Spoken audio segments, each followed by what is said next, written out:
कामं बघताना पण तुमच्याकडे बघत राहतो, कारण मला माझं वाक्य आठवत नसतं म्हणून. बाकी काही त्याच्यामध्ये तुमचं काम आवडतं म्हणून नव्हे किंवा तुमचं काम आम्हाला प्रभावित करतं म्हणून नव्हे, आमचं आम्हाला आठवत नाही म्हणून मला माझंच काम आठवत नाही, मला माझीच मुळी आठवत नाही. तुम्हाला अनेक वेळा वाटत असेल की मी असा वैभवकडे पाहत राहतो, याचं एकमेव कारण मला माझं पुढचं काही आठवत नसतं म्हणूनच आहे ते. नमस्कार, मी मधुरा शिधे आणि कलाकृती मिळ्यात तुम्हा सगळ्यांचं मनापासून स्वागत आहे. मराठी रंगभूमीवर आता आणखी एक नवकरण नाटक आपल्या भेटीला येतं, ज्याचं नाव आहे एकदा पहावं करून, आणि त्या निमित्ताने टीम आहे माझ्याबरोबर. नमस्कार. नमस्कार, बोला. कसे आहात सगळे? कमाल, म्हणजे मस्त चालू आहे तुमची रिहर्सल. पाहिलं मगाशी, खूप मस्त वाटलं आणि झलकच बघितली आम्ही खरं तर, पण त्याच्यावरून उत्सुकता वाढली आहे की काय असणार आहे, कारण का 3 वेगवेगळे तुकडे पाहिले आम्ही आणि तिन्ही गोष्टी इतक्या वेगवेगळ्या होत्या की असं झालं पूर्ण नाटक किती मस्त असेल. आणि एकदा पहावं करून नावच आहे. मला सांगा, आयुष्यामध्ये नाटक करणं हे मला वाटतं प्रत्येक कलाकाराचं स्वप्न असतं, आणि असं म्हणतातच की जो कलाकार नाटक करतो तो खरा कलाकार असं म्हटलं जातं. असं कधी वाटलं की हे एकदा करून पाहावं आपण, आणि मग पुढे असं झालं की ओके आता मला हेच करायचं? तू सांग अगं, पहिलं. काय सांगू, हे आत्ता तुला वाटतंय, पण मी जेव्हा नाटक करायला किंवा आम्ही काहीतरी ह्या क्षेत्रात करायला सुरुवात केली, तेव्हा खरं तर नाटकच होतं नाही वैभव. म्हणजे पहिल्यांदा करायचं ते नाटकच होतं. म्हणजे आता काहीतरी वेगळं करून पाहूया असं नव्हतं. तो एकच चॉईस, म्हणजे एकच चॉईस हे चुकतंय, ते एकच होतं, चॉईसच नव्हता, माध्यमच एक होतं. त्यामुळे घटना अशी असू शकते की पहिल्यांदा एकांकिकेमध्ये काम केलं, किंवा मग नाट्य वाचन काहीतरी केलं, किंवा मग एकांकिकेमध्ये काम केल्यानंतर पुढे थोडंसं 2 अंकी नाटक केलं, मग व्यावसायिक नाटक केलं. फक्त त्याच्या ज्या काय म्हणतात त्याला स्टेप्स बदलत गेल्या, पण तेव्हा नाटकातच जास्त गोष्टी होत्या. त्यामुळे एकदा पहावं करून हे आम्हाला सुरुवातीपासूनच मिळत गेलं, खरं सांगायचं तर.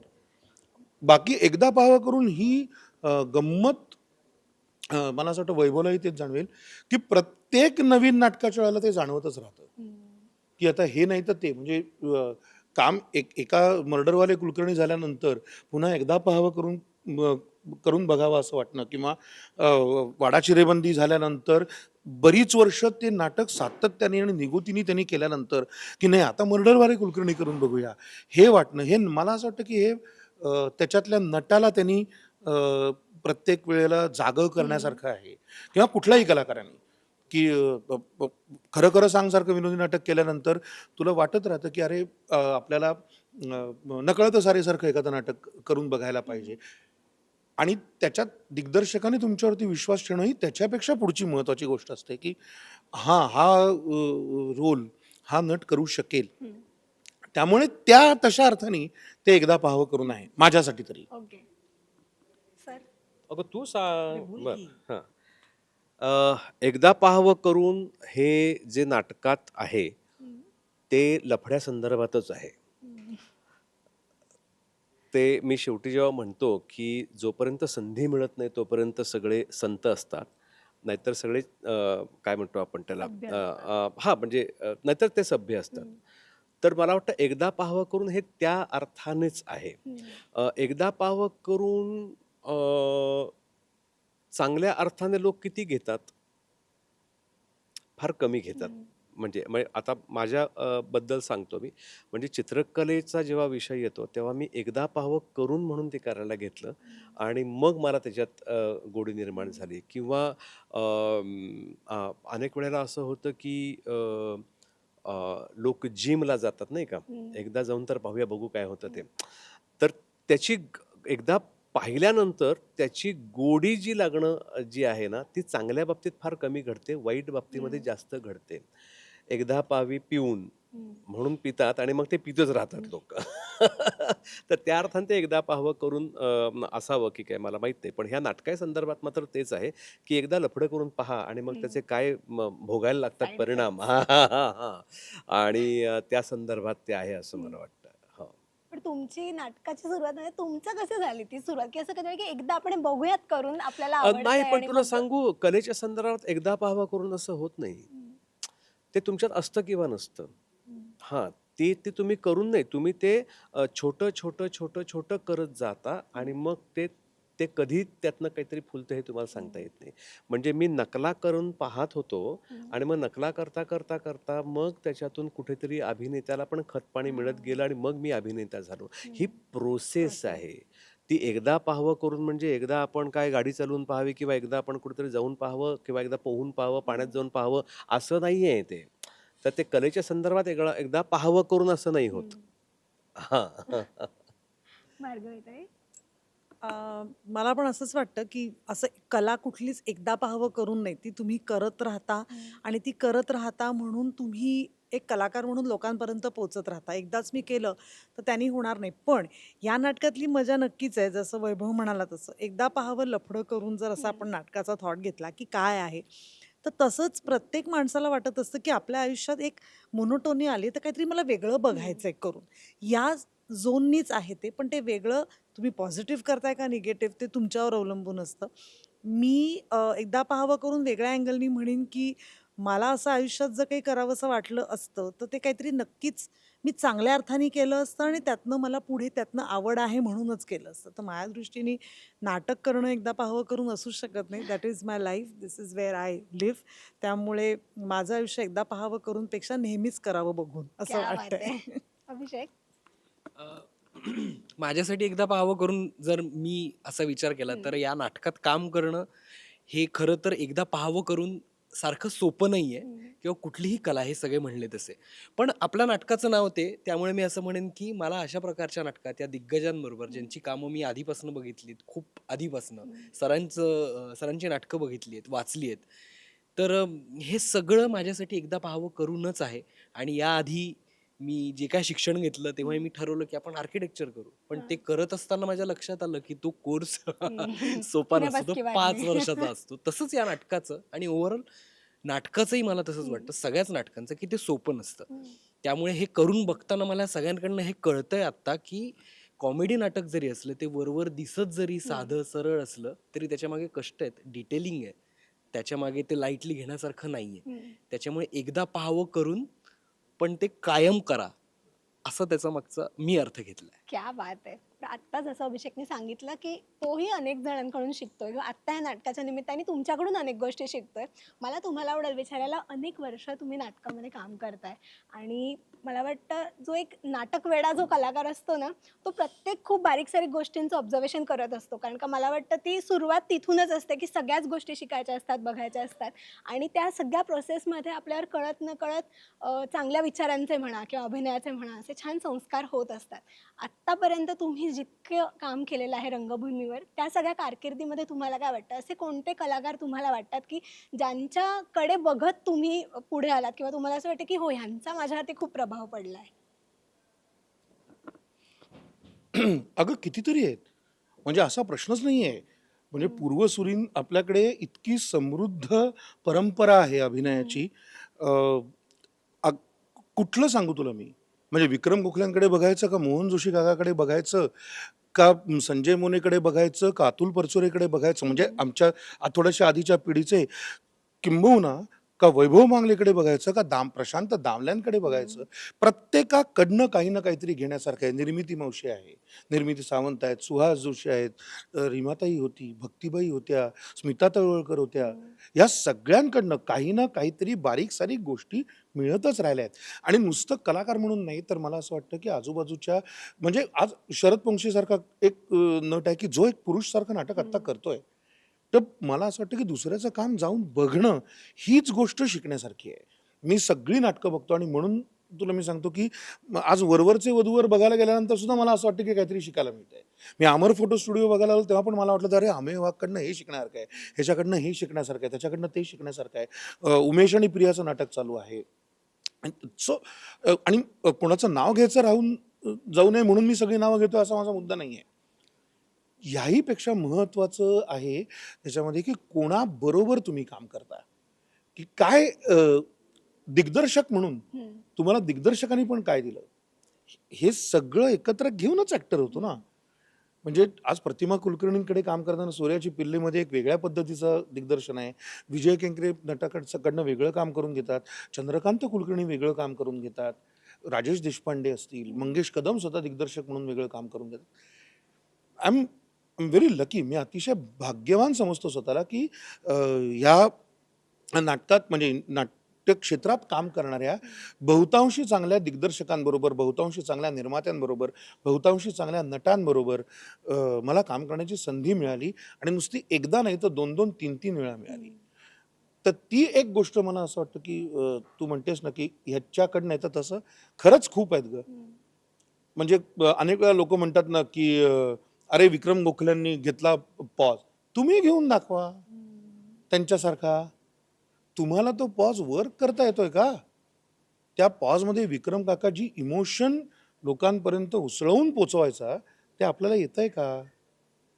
हा जो प्रत्येक नटाचं बलस्थान आहे की नाही, तर ती सगळ्यात गमतीची गोष्ट असते आणि त्याच्याच सगळ्याच्या वापराचं तुमच्या नाटकामध्ये तुम्ही कुठे ना कुठेतरी म्हणजे सगळ्या नाटकात आपण सगळं वापरत नाही ना. एखाद्या पदार्थात सगळ्या गोष्टी घालत नाही ना घरातल्या. या पदार्थात एवढ्याच गोष्टी घालायच्या आहेत, या पदार्थात एवढ्याच गोष्टी घालायच्या आहेत. सो आधीच्या नाटकात काहीतरी वेगळं घातलं होतं, या नाटकात काहीतरी वेगळं घालून बघूया. माझं तरी माझ्यापुरतं ते उत्तर आहे. त्याच्यापेक्षा काही फार फिलॉसॉफिकल उत्तर मला नाही वाटत त्याच्यासाठी आहे.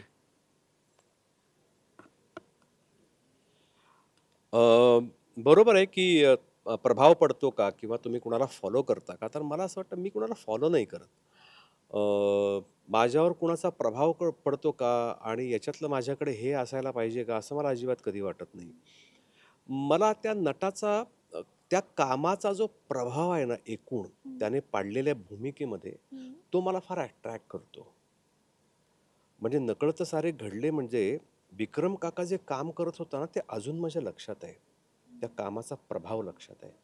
किंवा प्रशांत दामले त्याच्या त्या विनोदी नाटकांमध्ये तो जे काम करतो किंवा आता जे शिकायला गेलेला माणूस शिकायला गेलो एक नावाचं जे नाटक आहे तर त्या दामले जे करतात ना तो प्रभाव पाडतात एक समग्र प्रभाव जो पाडतात ना तो इम्पॅक्ट पाडण्यासाठी या माणसाने काय केलं असेल याचा मी अभ्यास करतो आणि मग तो मला पाडण्यासाठी मला काय करायला पाहिजे मग त्याचं को आर्टिस्ट बरोबर असणारं रिलेशन तो काय संहिता फॉलो करतो त्यानं दिग्दर्शकाला किती फॉलो केलं आहे आणि तो स्वतःला आत्तापर्यंत जे फॉलो करत आला आहे त्यातून तो स्वतःला अजून काय फॉलो करतोय किंवा करत नाही. तर मला वाटतं या गोष्टी करण्यासाठी नट काय करत असेल. मी मागच्या वर्षी मटा सन्मानला परीक्षक होतो आणि मी जवळपास 28 नाटकं पाहिली. तुला खोटं वाटेल मी प्रेक्षक म्हणूनच सगळी नाटकं पाहिली आणि अक्षरशः मला इतकं मनात भरून आलं की ही केवढी समृद्ध रंगभूमी आहे. इथे सुब्रत जोशी सारखा माणूस नवा उमेदीचं काम करतो आहे. एक निहारिका नावाची ते जे नाटक होतं याचं उर्मिलायन नाटक ते पाहिलं. दामल्यांचं नाटक मी पाहिलं. मी पुरुष पाहिलं. तर वेगवेगळ्या पद्धतीने लोक नाटक करतात आणि सशक्त खांद्यावर वाहून नेतात म्हणजे काय करतात ते इथे कळतं आणि माझं ऊर भरून आलं की मी किती ब्लेस्ड आहे की मला एवढी समृद्ध रंगभूमी पाहायला मिळते. मी नाटक करतोय हा अलाहिदा हा वेगळा मुद्दा आहे पूर्णपणे. पण मग ते वाहून नेण्यासाठी तो नट काय करतो ते मला जास्त प्रभावी वाटतं नाटकामध्ये विशेषतः. सिनेमात मला तसं काही वाटत नाही कारण ते दिग्दर्शकाचंच माध्यम आहे. नाटकात मला नेहमी हे खुणावणारी गोष्ट आहे आणि मग म्हणून मी नाटक खांद्यावर एकटा समर्थपणे वाहून नेण्यासाठी म्हणजे समर्थपणे वाहून नेऊ शकतो का. वाहून नेताना माझ्या बरोबरचे जे माझे जे भोई आहेत पालखीचे त्यांना पण मी बरोबर घेतो का का घेत नाही. या सगळ्याचा समग्र अभ्यास मला जास्त नट म्हणून उपयोगाला पडतो आणि मी ते नटांकडनं शिकतो या सगळ्या जे काही रंगभूमीवर काम करणार आहेत त्यांच्याकडनं. क्या बात आहे. नाही मलाही वाटतं दोघं जे बोलले ते खरं आहे आणि तेच आहे कारण इट इज म्हणजे काय म्हणतात त्याला तुम्ही असं एक नाही म्हणू शकत मी ह्यांना फॉलो करते मग तुम्ही माणूस म्हणून ग्रोच नाही होणार ना असं. फॉलो असं नाही प्रभावित प्रभावित हे प्रभाव सगळ्यांचाच पडतो. एवढा प्रभाव आहे ना ज्या पिढीला आम्ही बघू शकलोय आधीची पिढी आम्ही विजयदादाशी वगैरे बोलताना कळतं आधीच्या पिढीतले हे कलाकार पण आपण त्यांना नाही पाहिलंय. आम्ही ज्यांना पाहिलंय त्यांचं आत्ता जी नाटकं चालली आहेत ती खरंच सगळ्यांचा प्रभाव इतका आहे आणि मग असं वाटत राहतं आपणही इतकं चांगलं आणि लोकांच्या मनात घर करू असं काम केलं पाहिजे. तीच खरी मजा असते कारण इथे मला असं वाटतं की जेव्हा आपण नाटकात काम करता तेव्हा लोक तुम्हाला कॅरेक्टर म्हणून नाही तुमच्या नावाने आणि ॲक्टर म्हणून लक्षात ठेवतात. त्यामुळे ते लोकांना घरी जाऊन ते कधीच तुमचं काम आणि तुमचं त्या नाटकातला रोल विसरलं न पाहिजे, हे तुमची जबाबदारी आहे. त्यामुळे ती पार पाडताना ह्या सगळ्या कलाकारांनी जो प्रभाव पाडलाय तोच आम्हालाही फॉलो करावासा वाटतो 100%. छान. अभिषेक? अगदी थोडक्यात सांगतो, हेच यांनी सांगितलं ते सगळे दिग्गज आहेतच आपल्या याच्यातले. पण इथे बसलेल्यांपैकी मी सांगेन की भार्गवी तिचं काम मी आधीपासून बघितलंय. मला तिचं काम खूप आवडलेलं आहे. मी आनंददादाचं काम जळगावला माझं लहानपण गेलं. माझे शालेय शिक्षण जळगावला झालंय. तिथे जी जी कुठली नाटकं आली ती सगळी मी बघितली आहे. थँक्स टू माझे आई बाबा, त्यांनी सगळ्या नाटकांना घेऊन गेले. नाटकांच्या स्क्रिप्ट्स असायच्या, सगळं असायचं. त्यामुळे जी नाटकं तिथे आली एक 95 ते 99 2000 पर्यंत ती सगळी नाटकं बघितली. आनंददादाचं माकडाच्या हाती चॅम्पियन मला व्यवस्थित आठवतंय. ते बघून पण खऱ्या अर्थाने मी प्रभावित झालो होतो. आता बसलाय म्हणून नाही, पण मी त्याला आधी पण सांगितलंय. तर हे आहे. अलबत्या गलबत्या मी काही वर्षांपूर्वी तो करत होतो. अभिषेकचे बाबा आमचे मित्र खरं तर. अच्छा. आणि अभिषेक आणि अमृता दोघंही अगदी पिल्लं होती तेव्हापासून ते त्यांना नाटकाला घेऊन जाणं, आपल्या ग्रिप्स थिएटरच्या हो. ऍक्टिव्हिटीला या तुला दोघांनी आम्ही केलं. घेऊन यायचे. त्यामुळे त्या दोघांनी तसं आम्हाला खूप लहानपणापासून पाहिलंय मला Yes, yes. वाटतं. कारण गिरीश जोशी, आधी रसिकाताई आणि ह्या सगळे घरी येऊन जायचे आमच्या इथे. तर त्यामुळे मी सगळ्यांची नाटकं बघितली आणि मी सगळ्यांच्याच कामामुळे प्रभावित झालो. आणि यांची कामं तर मी सांगितली, त्यामुळे मी प्रभावित झालो. पण रिहर्सल करताना काही काही वेळेला असं हो, बघत राहतो ना, अगदी की खरं आहे. वाटतं, अरे हो सॉरी अगदी, अगदी. आम्ही मगाशी हा म्हणाला तसं की